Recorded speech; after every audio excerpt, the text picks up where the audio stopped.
Anda kembali di Indonesia Morning Show. Kita akan berbicara dengan salah satu tokoh yang inspirasional karena kita akan membicarakan mengenai keadilan, Marissa. Karena keadilan ini adalah suatu hal yang sudah berpuluh-puluh tahun, beratus-ratus tahun bahkan juga diperjuangkan oleh semua manusia dimanapun tempatnya di dunia.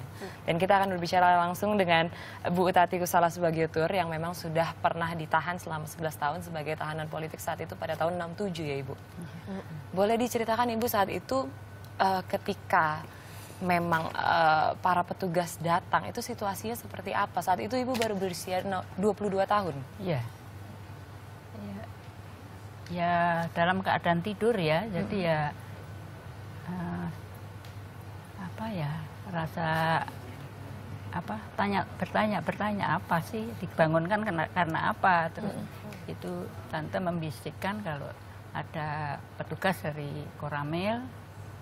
Terus saya bangun, saya temui, terus dia memperkenalkan diri, saya dari Koramil, Bayoran Baru.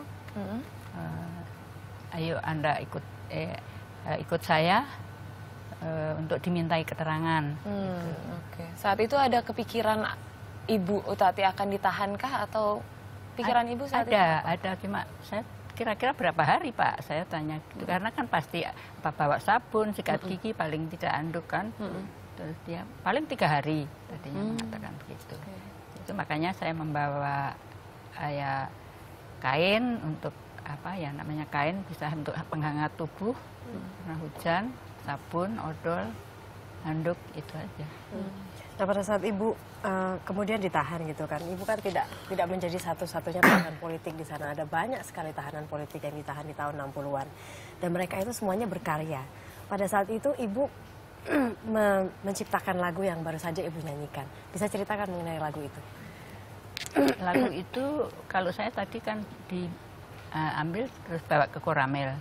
Dari Koramil 3 bulan saya ke Likdam, lapangan benteng itu, Ledikus ya. 3 hari di situ, dibawa ke Bukit Duri. Nah selama di Bukit Duri ini karena ya kaget kan melihat itu kan penjara besar sekali, tinggi, rasanya gelap amat, kapan saya pulang, itu ada kan. Terus ya di situ ya sudah akhirnya harus pasrah ya, kita harus berserah diri saja. Selama 1 tahun saya Ibu ini sudah tahu belum kalau saya ditahan. Nah dengan pertanyaan-pertanyaan itu dalam batin, saya ya merangkai kata-kata itulah. Karena kan nggak ada alat tulis, nggak boleh kan itu, alat tulis nggak boleh. Jadi saat itu Ibu ada di Purworejo. Ibu saya, ya. Baiklah. Dan memang belum ada yang memberitahu, Ibu Utati tidak tahu kalau apakah Ibu tahu atau tidak. Tapi saat itu tahukah Ibu Utati kalau ditangkap karena apa gitu? Tahu, karena saya anggota salah satu organisasi yang memang dianggap organisasinya di bawah PKI ya, sama Pemuda Rakyat. Apa yang Ibu lakukan dalam organisasi itu, Bu? Kesenian.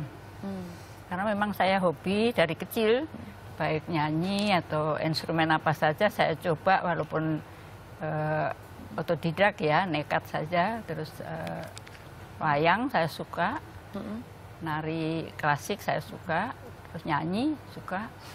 Jadi di situ saya bisa menyalurkan hobi saya. Itu.